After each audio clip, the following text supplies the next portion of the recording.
نن خوږو ماشومانو تاسو پوهېږئ ما تاسو ته یوه ډېره خوږه کیسه راوړې ده چې دا کیسه ده چې شي چل یا چم چې د یو چا سره یو څوک چل ورسره کوي یا چمبازي ورسره کوي موږ تاسو ځینې خلک چم ورته وایي ځینې خلک چل ورته وایي نو دغه چلبازي چې ده په ژوند کې چې یو څوک یې ستاسو سره کوي تاسو باید ورسره ډېر بیداره اوسئ ډېر باید هوښیار اوسئ نو دا کیسه داسې ده چې یو چرګ په پټیو کې یا په شنه مځکه کې یا په یو کرونده کې دانه خوري نو څه کوي چې دی خو په خپله دانه باندې مشغوله دی دانه خوري خو که ګورې چې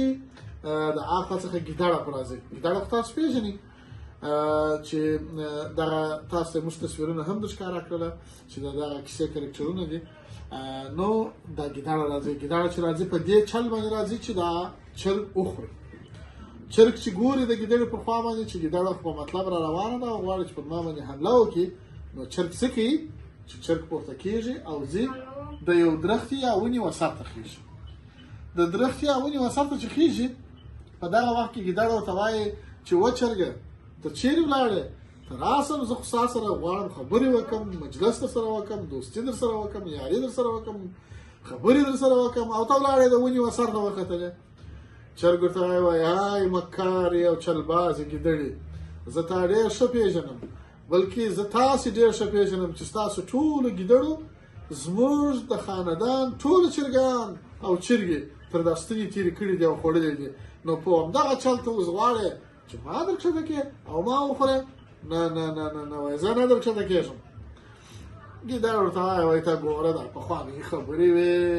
اوس د حیواناتو ترمنځ دوستي سوې ده اشتي سوې ده روغه جوړه سوې ده ته نه یې خبر چې په ځنګل کې زمري نوی قانون جوړ کړی دی او د هغه قانون د مخې به څه شي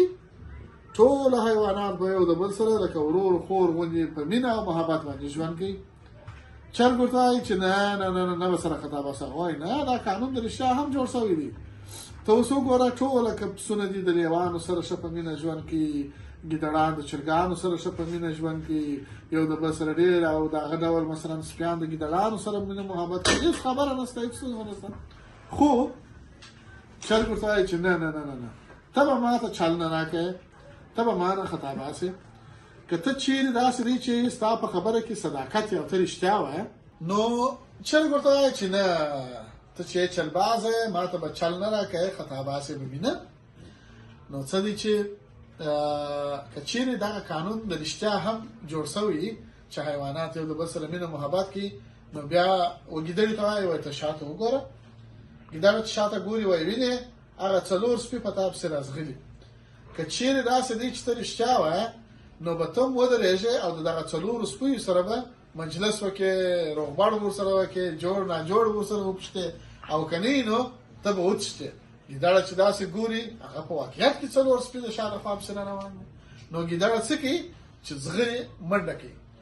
ګیدړه چې کله منډه کوي نو چرګ ورته وایي چې وه ګیدړې چېرته منډې وایې چیرې خطا شوې چیرې ولاړې نو ګیدړه ورته وایي چې زما او ستا خبره خو په خپل ځای وه خو په دغه نوي قانون باندې دا سپیان نه دي خبر اوس که راله ما حتما خوري نو دلته بیا چرګ پوهېږي چې ګوره دا ګیدړې ما ته چل جوړ کړی و ګیدړه چې په خپله لاره پسې ولاړه سي وځغلي نو بیا هغه چې چرګ اکشن سي او بېرته په خپل دانه خوړلو باندې پیل وکړي نو خوږو ماشومانو د دې کیسې څخه موږ او تاسو باید څه اخیسته وکړو اخیستنه دا ده د دې کیسې څخه چې په کله ناکله په ژوند کې داسې نابلده څوک پېښېږي نابلده څوک ستاسو مخ ته راځي مثلا تاسو د مکتب د خوا څخه راځئ د ښوونځي د خوا څخه راځئ د کور په طرف باندې تاسو ته یو څوک چاکلیټ نیسي یا شکولات چې ورته د کاکاو نیسي یو شی درته نیسي خوږ شی که نه چې هغه ستاسو د علاقې او د مینې وړ او تاسو خورئ په ډېر شوق باندې درته وایي چې دا وخوره نو تاسو به لومړی ورته وایاست چې نه مننه کاکا یا خاله ما ته په کور کې د هر څه ستا مننه ستاسو د تحفې څخه خو هغوی به بیا هم اصرار وکړي چې نه ویې خوري ځکه چې هغوی کې داسې په زړه کې تاسو ته کوم چل ولري نو تاسو به بیا هم ورته وایاست خو که چیرې بیا هم هغه ډېر اصرار وکړي چې نه خامخا به یې اخلئ نو تاسو یې ځینې واخلئ خو ولې خورئ یې هېڅ کله نه هغه شی به تاسو نه خورئ ځکه دا موږ ته نه ده معلومه کېدای شي په هماغه خواږه شي کې په هغه کاکاو کې په هغه چاکلیټ کې په هغه خوږه کې کېدای شي دوی موږ ته نشهیي مواد پټ کړي او بیا موږ ته راکړي او خدای نخواسته موږ یې وخورو او بیا موږ متضرره سو یا خدای نخواسته موږ ته کم تاوان ونه رسېږي. نو دا وه زموږ د نن لومړنۍ کیسه. اوس به دغه ماشومان چې دلته حاضر ناست چې دی به ماشاءالله دي د دوی مخ ته چې دي بسکوټونه او چای او جوس او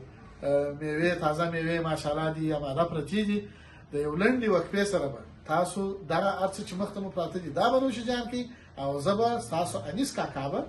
د یو لنډې دمې وروسته بیا ستاسو په خدمت کې حاضر شم او دوهمه کیسه به بیا درته وکړم. صحیح ده؟ آفرین.